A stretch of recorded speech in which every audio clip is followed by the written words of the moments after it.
يا أيها الذين آمنوا استجيبوا لله وللرسول إذا دعاكم لما يحييكم واعلموا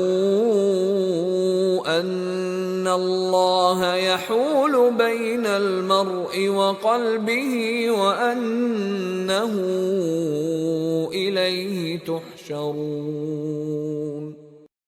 مومنو، خدا اور اس کے رسول کا حکم قبول کرو جبکہ رسول خدا تمہیں ایسے کام کے لیے بلاتے ہیں جو تم کو زندگی جاوداں بخشتا ہے، اور جان رکھو کہ خدا آدمی اور اس کے دل کے درمیان حائل ہو جاتا ہے، اور یہ بھی کہ تم سب اس کے روبرو جمع کیے جاؤ گے۔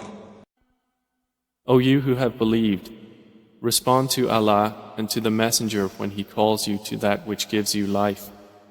And know that Allah intervenes between a man and his heart, and that to him you will be gathered.